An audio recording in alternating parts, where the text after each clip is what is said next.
ये हालत अज्जू और रायस्टार ने की है। ये सुनकर अज्जू और रायस्टार चौंक जाते हैं। तुंग आगे बोला, तुम दोनों हर बार मेरा मजाक उड़ाते थे, मुझे मारते थे, लेकिन मुझे कभी बुरा नहीं लगा क्योंकि मैं तुम दोनों को अपना भाई मानता था। और इस बार मेरे जन्मदिन पर मुझे लगा था कि शायद मेरे दोस्त मुझे भी थोड़ा सम्मान देंगे, मुझे अपना भाई मानकर मेरे लिए एक अच्छा सा केक लाएंगे। लेकिन तुम दोनों ने मुझसे गोबर का केक कटवाया और पूरे गांव वालों के सामने मेरी इज्जत मिट्टी में मिला दी। उस दिन पूरा गांव मुझ पर हंस रहा था और मैं पूरी तरह अंदर से टूट चुका था।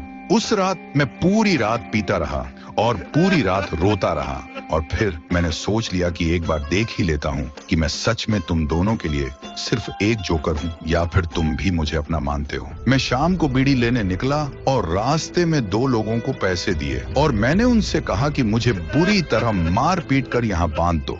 मैं मरना नहीं चाहता था, मैं बस ये जानना चाहता था कि अगर मैं सच में कहीं गायब हो जाऊं तो क्या तुम दोनों को कोई फर्क पड़ेगा। मैंने ये सब इसलिए किया ताकि तुम समझ सको कि तुंग कोई मजाक नहीं है, कोई जोकर नहीं है, बल्कि तुंग भी एक इंसान है। अज्जू और रायस्टार दोनों घुटनों पर बैठ गए, आंखों में शर्म थी। अज्जू ने कांपती आवाज में कहा, हमें माफ कर दे तुंग, हम तेरी हंसी को हमेशा मजाक समझते रहे, लेकिन हमें कभी एहसास ही नहीं हुआ कि उसी हंसी के पीछे तू अपना सारा दर्द छुपा रहा था। दोनों ने जल्दी से तुंग की रस्सियां खोली और उसे जोर से गले लगा लिया। रायस्टार बोला, आज के बाद कोई तेरा मजाक नहीं बनाएगा तुंग, तू हमारे लिए मजाक नहीं है, तू हमारी जान है। तुंग की आंखों से आंसू बह निकले और आज पहली बार उसने अपना दर्द छुपाया नहीं और फिर तीनों साथ साथ खुशी गांव लौट गए। तो दोस्तों, अगर आपकी जिंदगी में भी तुंग जैसा कोई दोस्त है जिसका आप हर रोज मजाक उड़ाते हो और शायद कभी उस पर हाथ भी उठा देते हो, लेकिन फिर भी वो हर बात पर हंस देता है, कभी बुरा नहीं मानता, तो ये वीडियो उसे भेज देना और बस इतना कह देना, भाई तू हमारे लिए मजाक नहीं है, तू हमारी